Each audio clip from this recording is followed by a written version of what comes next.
جب کوئی چیز دور ہو تو اس کے لیے استعمال ہوتا ہے ذالکا، اگر کوئی چیز قریب ہو تو اس کے لیے ہاذا استعمال ہوتا ہے۔ قرآن کریم ہمارے ہاتھوں میں ہوتا ہے، قرآن ہماری گود میں ہوتا ہے، ہمارے سامنے رحل پہ ہوتا ہے، لیکن پھر بھی قرآن نے کہا ذالک الکتاب،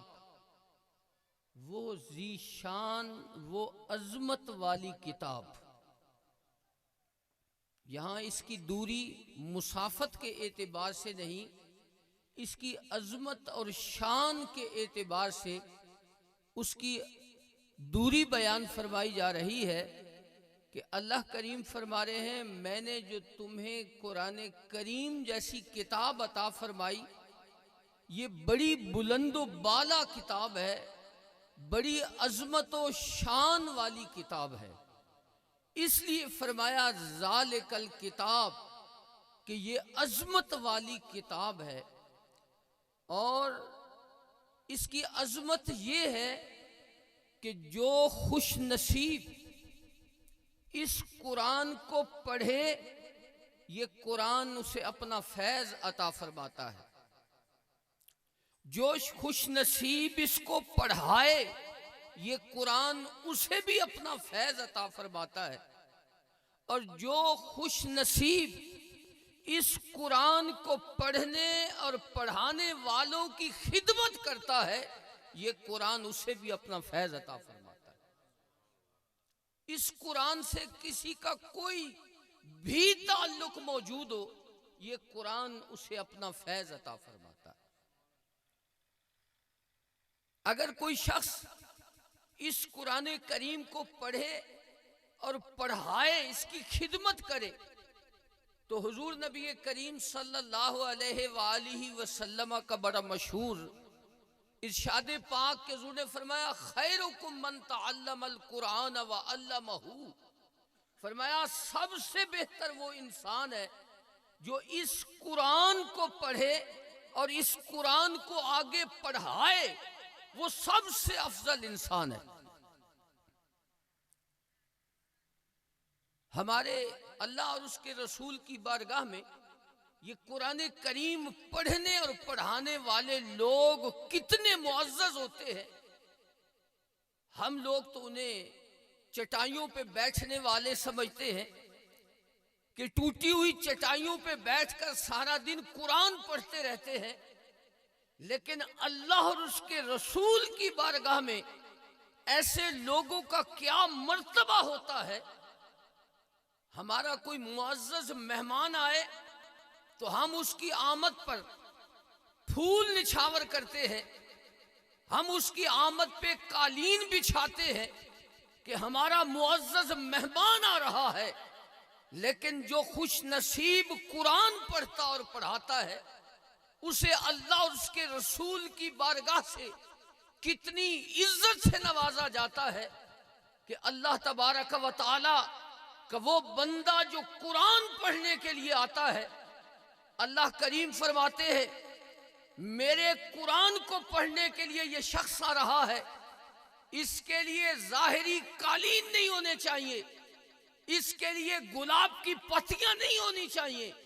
اللہ نوری فرشتوں کو حکم فرماتا ہے میرا بندہ قرآن کی تعلیم کے لیے آ رہا ہے، اس لیے اس کے قدموں کے نیچے نوری فرشتوں کو حکم ہوتا ہے کہ تم اپنے پر بچھاؤ۔ ظاہری قالین نہیں ہوتے، اس کے لیے ظاہری پھول نہیں ہوتے، اللہ اپنے نوری فرشتوں کو حکم فرماتا ہے کہ میرا بندہ آ رہا ہے قرآن سیکھنے کے لیے، حدیث سیکھنے کے لیے، اس لیے اس کے قدموں کے نیچے تم اپنے پر بچھاؤ۔ اور جب کوئی خوش نصیب کسی انسان کا بچہ بچی قرآن کریم پڑھنے کے لیے جب وہ گھر سے اپنی گلی میں چل رہی ہوتی ہے، ہمارے نزدیک وہ ایک عام مٹی کی گلی میں چل رہی ہے، لیکن اللہ کے رسول کی نگاہ میں وہ بچہ اور بچی، حضور نے ارشاد فرمایا وہ حقیقت میں جنت کے رستے پہ چل رہا ہوتا ہے۔ اللہ کریم اتنی فضیلت عطا فرماتے ہیں جس کا تعلق اس قرآن سے ہوتا ہے، اللہ تبارک و تعالی اس پڑھنے والے کو بھی یہ عزت عطا فرماتا ہے، فرشتے اس کے قدموں کے نیچے پر بچھاتے ہیں، اور جس گلی میں وہ چلتا ہے اللہ کے محبوب نے فرمایا وہ عام گلی میں نہیں چل رہا، حقیقت میں جنت کے رستے پہ چل رہا ہوتا ہے۔ کتنی خوش نصیبی ہے ہمارے ہاں، اگر کسی کا بچہ قرآن پڑھنے کے لیے جاتا ہے، لوگ سمجھتے ہیں یہ دنیا کی دوڑ میں پیچھے رہ جائے گا، یہ دنیا کی جو جتنی تیزی سے لوگ ترقی کر رہے ہیں، یہ قرآن اور حدیث پڑھنے والا یہ اس دوڑ میں شامل نہیں ہو سکے گا، یہ پیچھے رہ جائے گا۔ لیکن یاد رکھیں یہ اللہ کا قرآن ہے، جس کا رشتہ اور تعلق اس قرآن سے ہوتا ہے، اللہ اسے دنیا کی بھی عزتیں عطا فرماتا ہے اور اسے دین کی بھی عزتیں عطا فرماتا ہے۔ رسول صلوات و سلام کے زمانے میں دو بھائی تھے، ایک بھائی کوئی پیشہ اختیار کیا ہوا تھا، اس نے وہ دنیا کے معاملات کرتا تھا، سارا دن محنت مزدوری کرتا تھا۔ دوسرا بھائی صبح اپنے بستر سے اٹھتا تو حضور علیہ الصلوۃ والسلام کی بارگاہ میں آ کر بیٹھا رہتا، جو قرآن نازل ہوتا اس قرآن کو یاد کرتا، جو احادیث طیبہ حضور کی زبان اقدس سے جھڑتی ان کو حاصل کرتا۔ تو ایک دن وہ جو کاریگر بھائی تھا اس نے آ کر حضور کی بارگاہ میں شکایت کر دی، یا رسول اللہ صلی اللہ علیہ وسلم، میرا بھائی دنیا کا میرے ساتھ کام نہیں کراتا، یہ صبح اٹھتا ہے آپ کی بارگاہ میں آ کر بیٹھ جاتا ہے، قرآن اور حدیث پڑھتا رہتا ہے، شام کو واپس جاتا ہے۔ رسول اللہ صلی اللہ علیہ وسلم نے ارشاد فرمایا، اے میرے صحابی،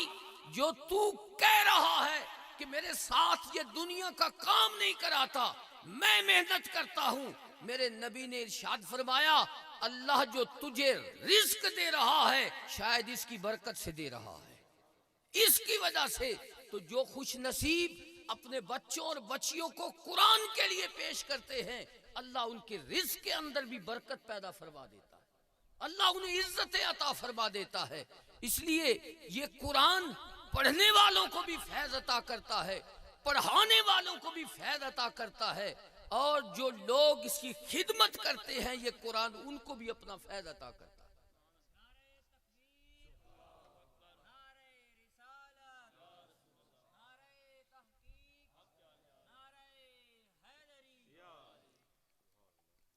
تو قرآن نے ارشاد فرمایا ذالک الکتاب، یہ جو کتاب ہے بڑی عظمت اور بڑی شان والی کتاب ہے۔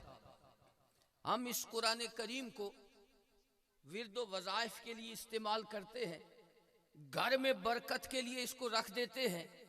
یا اپنی دکان میں برکت کے لیے اس کو رکھ دیتے ہیں۔ یہ قرآن اس لیے نہیں آیا، حقیقت میں یہ قرآن اس لیے آیا ہے کہ اس قرآن کو پڑھا جائے اور پھر اس پہ عمل کیا جائے۔ تو قرآن کریم نے ارشاد فرمایا ذالک الکتاب، میں نے جو تمہیں کتاب بخشی ہے یہ بڑی عظمت اور شان والی کتاب ہے۔ اس کی عظمت یہ ہے کہ دنیا کی کوئی کتاب آپ پڑھیں، کوئی کتاب پڑھیں، اتنا ثواب نہیں ملے گا، اس کے ایک ایک حرف پہ اللہ کریم 10 نیکیاں عطا فرماتا ہے، ایک ایک حرف پہ 10 نیکیاں عطا فرماتا ہے۔ اور اس کی سب سے بڑی عظمت یہ تو خوش نصیبی ہوتی ہے ان لوگوں کی جن کو اللہ تبارک و تعالی اپنے قرآن کی حفاظت کے لیے منتخب فرما لیتا ہے۔ یہ قرآن اللہ کریم نے اس کی عظمت بیان فرمائی، انا نحن نزلنا الذکر و انا لہ لحافظون۔ قرآن نے فرمایا ہم نے ہی اس قرآن کو نازل بھی کیا ہے، ہم اس کی حفاظت کرنے والے بھی ہیں۔ قرآن نے اس کی فرمایا ہم اس کی حفاظت کرنے والے ہیں۔ اللہ قرآن کی حفاظت فرمائے گا، وہ قادر مطلق ہے، وہ چاہے تو قرآن کریم کو کسی پہاڑ کی چوٹی پہ محفوظ کر دیتا، اگر وہ چاہتا تو کسی درخت پہ محفوظ کر دیتا، لیکن اللہ کریم نے کس کا انتخاب فرمایا اس قرآن کی حفاظت کے لیے کہ کون لوگ اس قرآن کی حفاظت کریں گے۔ اللہ کریم نے بندہ مومن کی اولاد کے سینوں کو منتخب فرمایا کہ میرے قرآن کی حفاظت مسلمانوں کی اولاد کے سینوں میں ہو، وہ اس قرآن کی حفاظت کریں گے۔ تو حضور نبی کریم صلی اللہ علیہ وآلہ وسلم کہ وہ خوش نصیب غلام ہوتے ہیں جن کو اللہ تبارک و تعالی اس قرآن کو یاد کرنے کی توفیق عطا فرماتا ہے۔ یہ بندے کا کمال نہیں ہوتا، یہ اللہ جسے چاہتا ہے یہ قرآن کی نعمت عطا فرما دیتا ہے، جس کو چاہتا ہے یہ قرآن کی نعمت عطا فرماتا ہے۔ آدمی کوئی چھوٹی سی بھی کتاب یاد کرنے کی کوشش کرے، وہ کتاب محفوظ نہیں رہتی، لیکن یہ قرآن کا اعجاز ہے کہ ایک 15 سال کا بچہ وہ 30 سپارے اللہ اس کے سینے میں محفوظ فرما دیتا، وہ قرآن پڑھتا رہتا ہے، وہ پورا قرآن یاد کر لیتا ہے۔ تو یہ قرآن کریم، میں نے ایک بزرگ سے سنا، وہ فرماتے ہیں کہ یہ قرآن کریم کی نعمت کسی سینے میں اس وقت تک محفوظ نہیں ہو سکتی جب تک کہ اس کے سینے پہ محمد الرسول اللہ کا ہاتھ نہیں لگتا۔ حضور اس کے سینے پہ ہاتھ رکھتے ہیں تب یہ قرآن کی حفاظت ہوتی ہے۔ یہ اللہ کا احسان ہوتا ہے، جس کو چاہتا ہے ایسی اولاد عطا فرماتا ہے جن کے سینوں میں اللہ قرآن کو محفوظ کر دیتا ہے۔ اور پھر یہ قرآن کریم، میں نے جس طرح کہا، اگر دنیا میں اپنے اس قرآن سے رشتہ جوڑے رکھو گے، اللہ تبارک و تعالی، یہ اتنی بابرکت کلام ہے، تم دنیا میں اس کو پڑھو گے، اس کی تلاوت کرو گے، اللہ تبارک و تعالی قبر کے اندر بھی تمہیں اس قرآن کے پڑھنے کی سعادت عطا فرمائے گا۔ حضرت امام سیوطی علیہ رحمت ایک بڑا عظیم محدث، قرآن کریم کا عظیم مفسر، اور علماء فرماتے ہیں تقریباً دینی علوم پر 1000 کتابوں کا مصنف ہے امام سیوطی۔ اور سب سے بڑھ کر میں ان کی عظمت اکثر بیان کرتا رہتا ہوں۔ کوئی شاگرد اپنے استاد کو کہتے ہیں یہ شیخ الحدیث ہے، مقتدی اپنے امام کو کہتے ہیں بہت بڑا عالم شیخ الحدیث ہے۔ امام سیوطی کے بارے میں علماء نے لکھا ہے کہ آقا دو عالم صلی اللہ علیہ وآلہ وسلم نے امام سیوطی کو یا شیخ الحدیث کر کے پکارا، اتنا عظیم محدث۔ اور وہ فرماتے ہیں مجھے عالم بیداری میں جاگتے ہوئے 70 سے زائد مرتبہ حضور کی زیارت نصیب ہوئی ہے، اتنا بڑا عظیم محدث۔ وہ ارشاد فرماتے ہیں اپنی کتاب کے اندر لکھتے ہیں کہ ایک آدمی قبر کھود رہا تھا قبرستان کے اندر، تو قریب والی قبر کا پتھر ہل گیا، دوسری قبر ظاہر ہو گئی۔ وہ قبر کھودنے والا کہتا ہے میں نے دیکھا کہ ایک بندہ اس قبر کے اندر قرآن کی تلاوت کر رہا تھا، قرآن پڑھ رہا تھا۔ وہ اس قبر کھودنے والے کی طرف متوجہ ہوا، کہنے لگا کہ تو میں کیا قیامت آ گئی ہے، میری قبر کیوں کھل گئی؟ اس نے کہا قیامت تو نہیں آئی، میں تو ایک دوسری قبر کھود رہا تھا، اس لیے تیری قبر کا پتھر ہل گیا۔ انہوں نے فرمایا پھر میرا پتھر بند کر دے۔ تو جو دنیا میں اس قرآن کو پڑھتے ہیں، اللہ قبر کے اندر بھی انہیں قرآن پڑھنے کی سعادت عطا فرماتا ہے۔ یہ قرآن اتنی عظیم کتاب ہے، اس قرآن سے اپنا رشتہ جوڑو، اس سے اپنا تعلق قائم کرو۔ اللہ تبارک و تعالی اس قرآن کی برکت سے تمہاری دنیا بھی بہتر کر دے گا، تمہاری آخرت بھی بہتر کر دے گا۔ رسول اللہ صلی اللہ علیہ وسلم کے ایک صحابی سفر پہ جا رہے تھے، رستے میں ایک جگہ پہ پڑاؤ کیا، خیمہ لگایا۔ وہ فرماتے ہیں میں خیمے کے اندر موجود تھا، قرآن پڑھا جا رہا تھا، قرآن کی آواز آ رہی تھی، لیکن قرآن پڑھنے والا نظر نہیں آ رہا تھا۔ وہ صحابی فرماتے ہیں میں نے سوچا میں جب واپس جاؤں گا تو سب سے پہلے حضور کی بارگاہ میں حاضر ہوں گا، اس کے متعلق پوچھوں گا۔ وہ جب واپس آئے تو انہوں نے آقا دو عالم صلی اللہ علیہ وسلم کی بارگاہ میں عرض کی کہ یا رسول اللہ صلی اللہ علیہ وسلم، میں نے ایک جگہ پہ خیمہ لگایا، وہاں قرآن پڑھا جا رہا تھا لیکن قرآن پڑھنے والا نظر نہیں آ رہا تھا۔ تو حضور نے فرمایا وہاں میرے غلام کی قبر ہوگی۔ جو دنیا میں سورہ ملک کی تلاوت کرتا تھا، اللہ تبارک و تعالیٰ نے اسے قبر کے اندر بھی قرآن پڑھنے کی سعادت عطا فرمائی۔ تو اس لیے جو لوگ نعرہ تکبیر،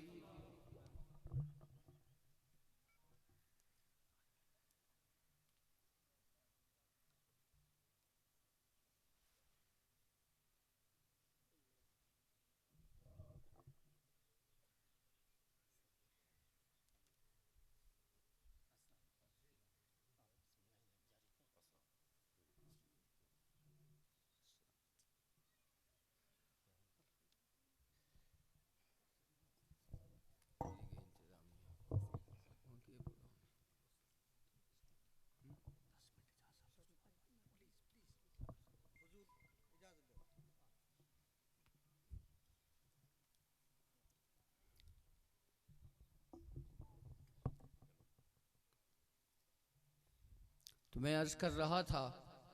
کہ جو لوگ اس قرآن سے اپنا رشتہ قائم رکھتے ہیں، اللہ تبارک و تعالی اس دنیا کے اندر بھی اور قبر اور حشر کے اندر اس قرآن کی برکتیں نصیب ہوں گی۔ دنیا کے اندر، قبر کے اندر میں نے عرض کیا کہ وہ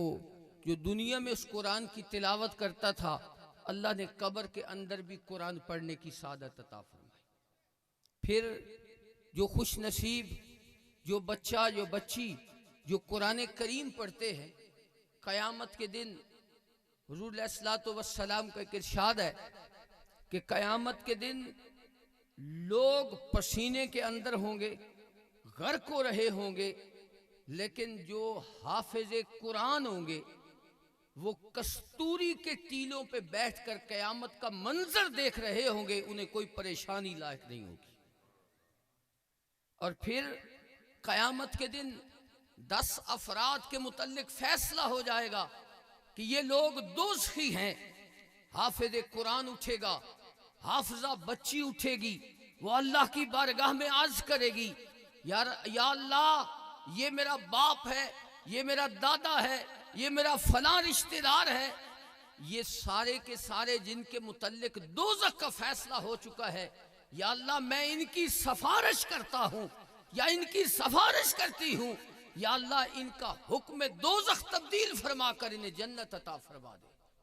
تو اللہ تبارک و تعالی اس حافظ قرآن کی سفارش قبول کر کے اللہ تبارک و تعالی ان سب کو جنت عطا کرے گا۔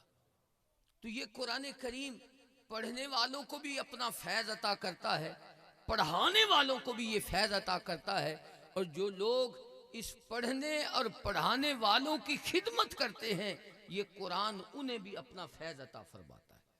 تو اللہ تبارک و تعالی ہمیں قرآن کریم کی پڑھنے کی بھی توفیق عطا فرمائے، پڑھانے کی بھی توفیق عطا فرمائے، اور جو لوگ اس قرآن کو پڑھتے اور پڑھاتے ہیں، جو دین کو پڑھتے اور پڑھاتے ہیں، ان لوگوں کی خدمت کی بھی توفیق عطا فرمائے۔ یہ جو دینی ادارے ہوتے ہیں، کسی بھی علاقے کے اندر ان کا وجود اس پورے علاقے کے لیے باعث برکت ہوتا۔ یہ قرآن کریم پڑھنے اور پڑھانے والے جس جگہ پہ قرآن پڑھ رہے ہوتے ہیں، وہاں اللہ کی رحمتوں کو نزول ہوتا ہے، اور وہ لوگ ہم جیسے گناہ گاروں کے لیے وہ مدرسہ، وہ پڑھنے والے بچے اور بچیاں ہمارے گناہوں کے لیے کفارہ بن جاتے ہیں۔ ہم دنیا کے کاموں میں مشغول ہوتے ہیں، وہ قرآن کی مسجد میں تلاوت کر رہے ہوتے ہیں، ادارے کے اندر پڑھ رہے ہوتے ہیں، ان کی برکت سے اللہ تعالی ہمارے گناہوں کو معاف فرما دیتا ہے۔ اس لیے جس حد تک ممکن ہو اپنے دینی اداروں کے ساتھ اپنا تعلق اور رشتہ قائم کیا کریں، ان کے ساتھ جڑے رہا کریں۔ اگر ہم پڑھ نہیں سکتے یہ قرآن کریم، وہ جو لوگ قرآن کریم سے محبت کرتے ہیں، ہمارے پاس ایک طالب علم آئے تھے تلک گنگ کے علاقے سے، ان کی عمر تقریباً کوئی ہوگی 80-85 سال، وہ پڑھنے کے لیے آئے، وہ بالکل کوز پشت تھے، ٹیڑھی پشت تھی ان کی۔ ہم نے پوچھا کہ یہ کون سی عمر ہے جس میں تم پڑھنے کے لیے آ گئے ہو؟ اس نے کہا میں نے ایک عالم دین سے قرآن حدیث پاک سنی تھی، انہوں نے فرمایا جو خوش نصیب قرآن کریم پڑھتے ہوئے طالب علم کی حیثیت سے اس دنیا سے رخصت ہوگا، اللہ تبارک و تعالیٰ اسے شہید کا مرتبہ عطا فرمائے گا۔ تو میں نے سوچا مرنا تو ویسے ہی ہے، کیوں نہ قرآن کریم روزانہ سیکھا کروں تاکہ مجھے موت آئے تو اللہ شہادت کی بھی موت عطا فرمائے۔ تو یہ اتنی عظیم کتاب اللہ کریم نے ہمیں عطا فرمائی، تو اس قرآن کریم کی خدمت یہ بھی ایک بہت بڑا، اللہ تبارک و تعالیٰ اگر توفیق عطا فرماتے تو یہ بڑی عظمت ہے۔ یہ اللہ تعالیٰ جس سے چاہتا ہے دین کی خدمت لیتا ہے، یہ یاد رکھے، یہ کسی کی بس کی بات نہیں ہے، اللہ جس سے چاہتا ہے اپنے دین کی خدمت لیتا ہے۔ ورنہ بڑے بڑے دنیا دار ہوتے ہیں، پیسہ کثیر موجود ہوتا ہے، لیکن ان کا پیسہ دین پہ خرچ نہیں ہوتا۔ اور بعض خوش نصیب جن کی آمدن بالکل تھوڑی سی ہوتی ہے، وہ روزانہ اپنے بچوں کا پیٹ کاٹ کر وہ دین کے لیے پیش کرتے ہیں۔ اور جو لوگ دین کے لیے پیسہ پیش کرتے ہیں، اللہ کے نبی نے ارشاد فرمایا کہ وہ لوگ جو اللہ کے رستے پہ پیسہ خرچ کرتے ہیں، ان کے پیسے میں کمی نہیں آتی، ان کے رزق میں کمی نہیں آتی۔ حضور ویسے بھی فرما دیتے تو کافی و شافی ہوتا، لیکن حضور علیہ الصلوۃ والسلام نے قسم اٹھا کر فرمایا کہ اللہ کے رستے میں مال خرچ کرنے سے مال کم نہیں ہوتا، اللہ ان کے رزق میں برکت پیدا فرما دیتا ہے، کئی گنا اضافہ فرما دیتا ہے۔ تو اللہ تعالی ہمیں دین کی خدمت کی توفیق عطا فرمائے۔ تو بعض لوگوں کا خیال ہوتا ہے کہ میں ایک غریب آدمی ہوں، میرے پاس اتنے پیسے نہیں ہیں کہ میں مدرسے مسجد کی خدمت کر سکوں، لیکن یاد رکھے اللہ کثرت کو نہیں دیکھتا، اللہ دل کے اخلاص کو دیکھتا ہے۔ اگر خلوص کے ساتھ 1 روپیہ بھی خرچ کیا جائے، اللہ اس میں بھی برکت پیدا فرما دیتا ہے۔ حضور نبی کریم صلی اللہ علیہ وسلم نے ایک دن ارشاد فرمایا، لوگوں دین کی خدمت کرو۔ جب حضور اس طرح اعلان فرماتے تھے تو کوئی صحابی محروم نہیں رہتا تھا، ہر صحابی اپنی استطاعت کے مطابق دین کے لیے مال پیش کرتا تھا۔ ایک دن حضور نے فرمایا مال لے کر آؤ، ہر آدمی اپنی حیثیت کے ساتھ مال لے کر آیا۔ ایک صحابی جن کے پاس کچھ بھی نہیں تھا، انہوں نے جب حضور کا یہ ارشاد سنا تو وہ فرماتے ہیں اس نے کہا کہ میں نے سوچا کہ مجھے بھی محروم نہیں رہنا چاہیے، کچھ پیش کرنا چاہیے دین کے لیے۔ حضور نے ارشاد فرمایا، انہوں نے ایک یہودی کے ساتھ معاہدہ کیا کہ میں تیرے باغ کو پانی دوں گا، تم مجھے بدلے میں کھجوریں عطا کرنا۔ پاس کچھ بھی نہیں ہے لیکن چاہتے ہیں کہ میں بھی دین کی خدمت کروں۔ ساری رات ایک یہودی کے باغ کو پانی لگایا، 8 کلو کھجوریں صبح ملی، 4 کلو کھجوریں اپنے گھر والوں کو دی، بچوں کے لیے رکھی، اور 4 کلو کھجوریں لے کر حضور کی بارگاہ میں حاضر ہوئے اور حضور سے ساری رات کا واقعہ بیان کیا۔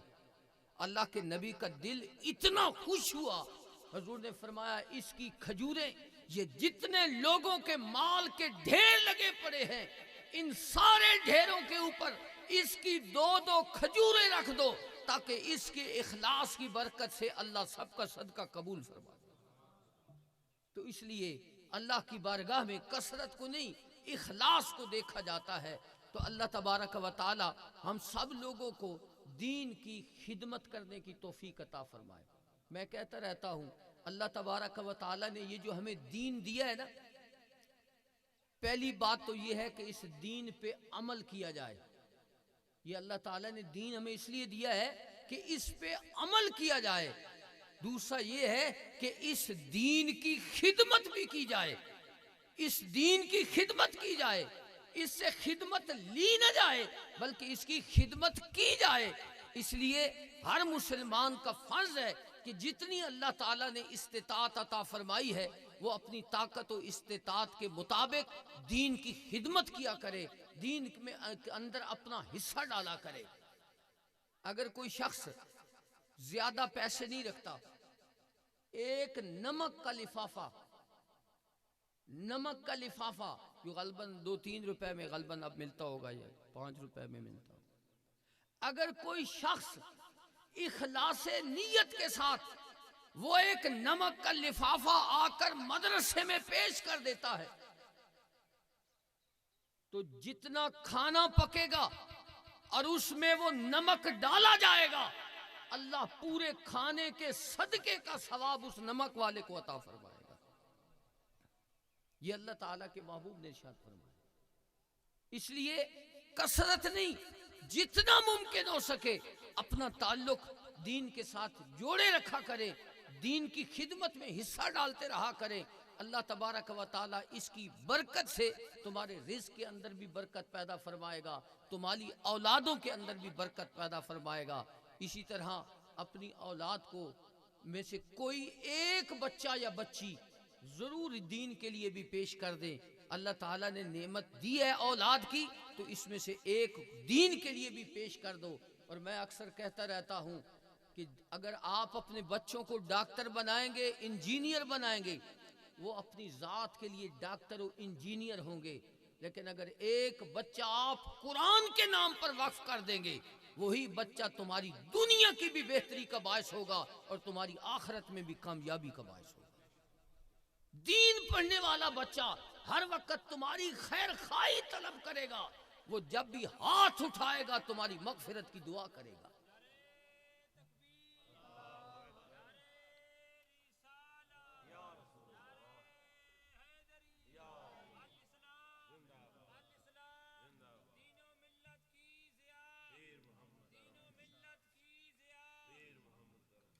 اللہ تبارک و تعالی ہمیں کسی نہ کسی اعتبار سے اپنے دین کی خدمت کرنی چاہیے، اور اللہ تبارک و تعالی یہ جو دوست آپ کے علاقے کے اندر ادارہ قائم کر رہے ہیں، ان سے ہر اعتبار سے معاونت کرنے کی توفیق عطا فرمائے۔ اپنے بچے بھی پیش کریں، اپنی بچیاں پیش کریں، اور ساتھ ساتھ جو مالی معاونت ہوتی ہے وہ بھی پیش کریں۔ یہ ادارہ تمہارے گناہوں کا کفارہ بن جائے گا، یہ تمہارے لیے باعث برکت ہوگا۔ جس علاقے کے اندر جس جگہ پہ بھی قرآن کریم پڑھا جاتا ہے، اللہ تبارک و تعالی حدیث پاک میں آتا ہے غاشیتہم الرحمہ، رحمت ان لوگوں کو گھیر لیتی ہے، زمین سے لے کر آسمان تک فرشتے اللہ تبارک و تعالی کھڑے کر دیتا ہے۔ اور محدثین نے لکھا ہے کہ کیوں فرشتے کھڑے کر دیے جاتے ہیں؟ اللہ کریم چاہتے ہیں کہ شیطان کی دخل اندازی نہ ہو، فرشتے کھڑے کر دیے جاتے ہیں زمین سے لے کر آسمان تک،